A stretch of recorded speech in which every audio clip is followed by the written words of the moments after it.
In this video, we're going to learn about something called yield. So yield is the amount of product that is made from a chemical reaction. So we have three different types. We have the actual yield. So this is what actually gets made in the lab. Okay, so when we mix up chemicals and we're moving them from beaker to beaker, or we're putting them through a funnel, or you're using a graduated cylinder and a scale.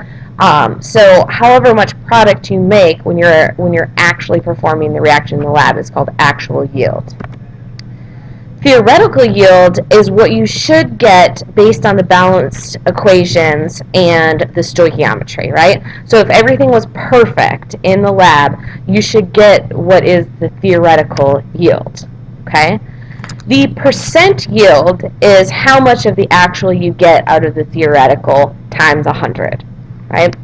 So really what ends up happening is in a lab, there's going to be some loss of product just because of human error, residues left in beakers, stuff sticking to filter paper. So you won't get what you theoretically should from a stoichiometry problem, okay? So we calculate the percent yield that you get because it's efficiency, right?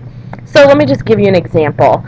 You can recognize these problems because you'll also be given two amounts like you are in a limiting reagent problem, but in this case you'll be given an amount of the reactant and amount of a product. Okay, so here's an example. It says you have 6.78 grams of copper produced when you react 3.92 grams of aluminum with an excess of copper 2 sulfate. So what it's saying is the actual yield of the product is 6.78 grams of copper. Okay. Now it says, but we had 3.92 grams of aluminum. Okay. So now it's saying, well, what is the theoretical yield? The actual yield is given in the problem. The theoretical yield is calculated using the balanced equation and doing stoichiometry.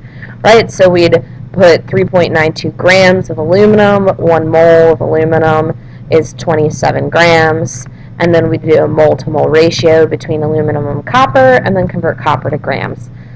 So just a stoichiometry problem, I'll just give you the answer, okay? So it says the theoretical yield based on the actual stoichiometry, it says I should have made 13.8 grams of copper, but because of problems in the lab or some inefficiencies, some things happening in the lab, I actually only was able to make 6.78 grams of copper. So then I can just calculate my percent yield by taking actual over theoretical. What was the percent of what I should have made? And I get about 49%, which is about half, right? And this is, about 14 and 7, so that makes sense. Okay. So percent yield really means like how efficient the reaction is. Okay, so you can never have a percent yield that's bigger than 100% because you should never be able to make more than you actually theoretically should have been able to make. Okay, it's always going to be some sort of loss. So the theoretical yield will always be larger than the actual yield. And really the reason why we lose yield is because of not having pure compounds, losing during transferring, filtering, measuring, these kinds of things. Okay, and so this would be really important for like a pharmaceutical company. Say that you're a lab tech that's responsible for making aspirin at some pharmaceutical company. Every time you perform the reaction, they would determine their percent yield. Okay, how efficient are you as a lab tech? Okay, how much money are they losing as a result of not having an efficient lab process? Okay, so we'll do a lab on this and we'll practice a bunch of these in class.